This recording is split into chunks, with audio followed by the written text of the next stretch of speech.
Episódio 20 de Jujutsu Kaisen, galera. Meu Deus do céu, que homem.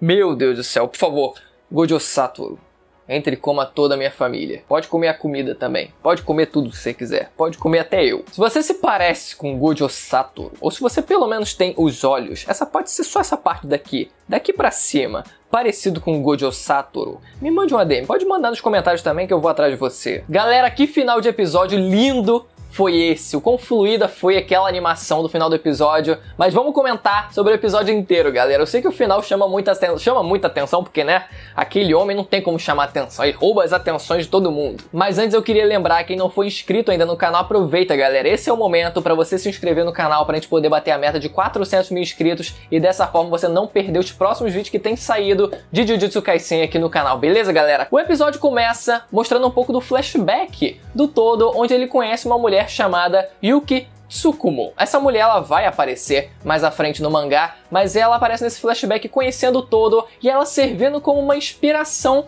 quase que uma inspiração de filosofia de vida pra ele, porque ela chega e pergunta pra ele qual o seu tipo de mulher favorita, né? E a gente vê que ele reproduziu essa mesma pergunta pro Itadori, e a gente vê que não só essa filosofia de vida que foi herdada, mas até mesmo o entusiasmo, a adrenalina, o ato de sair do marasmo foi inspiração dela, e ele reproduziu, ele sentiu a mesma coisa agora lutando ao lado do Itadori. Já no presente, de volta à batalha, o Todo, ele começa a analisar a Hanami, mas ele começa a analisar de um jeito tão peculiar, de um jeito tão minucioso. Ele pega ali todas as características da personagem, vai analisando ponto a ponto todos os pontos fortes, todas as características dela, pra no final a gente gastar todo aquele tempo de análise e o Todo ele ter a perna dele presa e começar a ser arremessado. A gente fica, mano, todo aquele plano, toda aquela análise pra nada. Ou não, porque ele realmente conseguiu analisar o suficiente pra, mesmo ele tendo sido preso ali, ele conseguir dar a volta por cima. Quando ele tava pra ser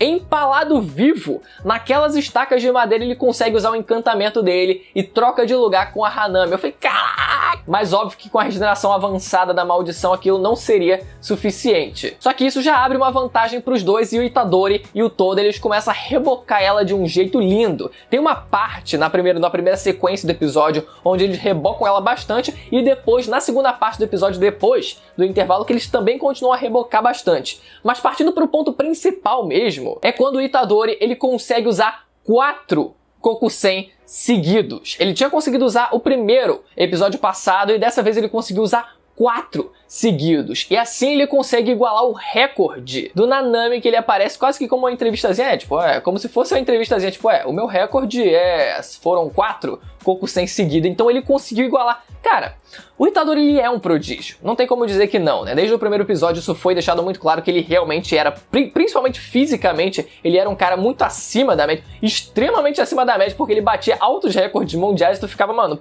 como assim? Mas agora ele também se mostrou mais uma vez um prodígio, conseguindo usar o Kokusen 4 vezes seguidos. Já, pô, a sequência de porrada, tá! E o socão, e o chute, tal! Foi uma sequência de porrada muito boa. E o Nanami ele até explica, né? Ele adiciona um elemento a mais em todo esse conceito que foi aplicado ao Kokusen no episódio passado, que é o lance da zona. Quem já viu Kuroko no Basket sabe o que diabos é a zona, e ele explica nesse episódio que atletas, né, costumam entrar na zona, que é quase que como se fosse um estado de concentração absoluta, onde você não raciocina propriamente dito, né? Você não pensa exatamente no próximo movimento, você simplesmente age por reflexo. Isso foi aplicado em Kuroko no Basket, de certa forma também serviu como uma inspiração para o próprio instinto superior de Dragon Ball, e também, de modo mais cômico, serviu também como uma inspiração para o Luffy lutando contra o Enel. Depois a Hanami, ela ativa os brotos amaldiçoados dela, a mesma coisa que ela fez com o Fushiguro, mas o Todo ele estava quase prestes a se sacrificar, só que ele tem um relapso ali, ele tem ali um momento de reflexão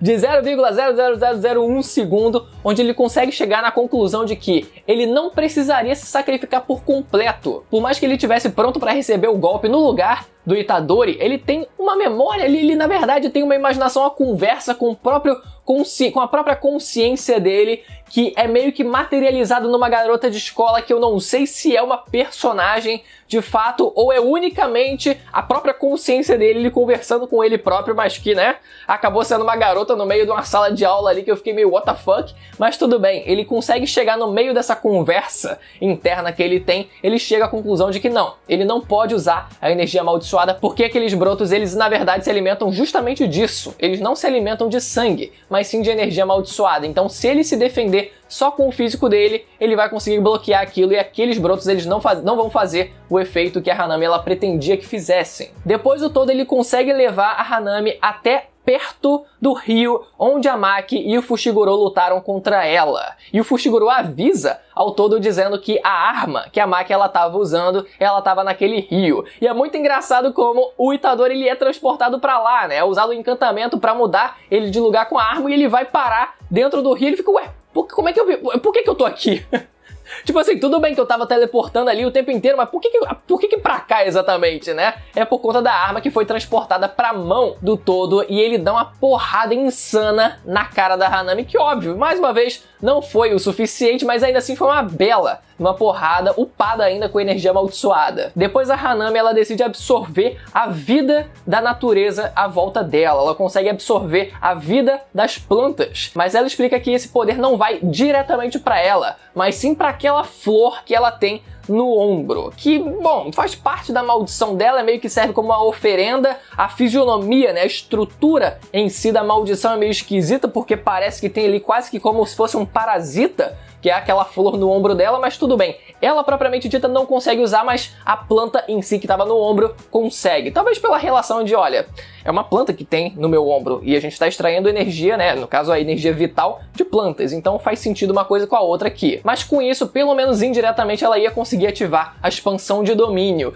Se não fosse a aparição do homem, galera. O homem dos olhos, o homem do cabelo, o homem da feição, o homem todo perfeito. É aquele homem que mas ele aparece como um deus. Eu não sei necessariamente como ele conseguiu desativar a barreira. Nesse episódio não foi explicado, eu não sei se eu deixei passar algum detalhe nos episódios passados de como seria possível quebrar essa barreira, mas enfim, a barreira é quebrada no fim das contas, eu não sei se era por conta de tempo mesmo que a barreira foi desativada, deixe nos comentários se você tem a resposta pra me ajudar. Mas o Gojo, ele desce dos céus como se fosse uma divindade, né? Você vê que a proposta da parada, a proposta do episódio dele tá lá em cima, é todo mundo enxergar ele como se fosse uma divindade. E a primeira coisa que ele decide fazer, analisando todo o cenário da batalha, é ir atrás daquele homem chamado Juzo, e ele consegue quase desmembrar o sujeito. Na verdade, ele não desmembra necessariamente, mas é quase que como se ele tivesse distorcido os membros dele ao ponto de ficar naquela estrutura de, cara, impossível de usar. Simplesmente impossível de usar. E a gente chega no clímax, que é quando ele vai lançar o ataque dele à distância em cima da Hanami.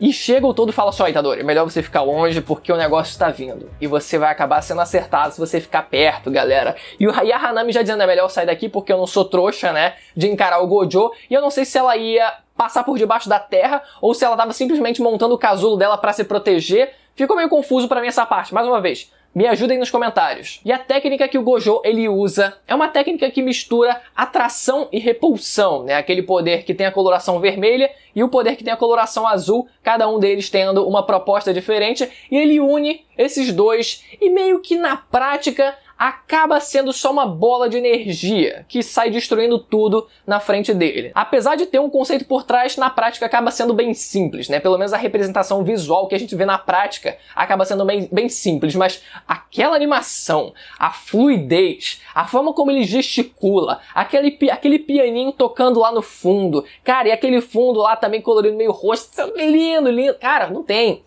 Que final, que homem, que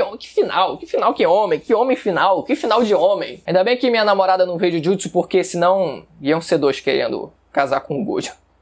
Mas esse foi o episódio, galera. Eu espero que vocês tenham gostado do vídeo. Mais uma vez, se você não for inscrito, galera, esse é o momento. Aproveita para se inscrever e ativar o sininho para não perder os próximos vídeos de Jujutsu Kaisen que saírem aqui nesse canal. Vou ficando por aqui, até a próxima. Tchau!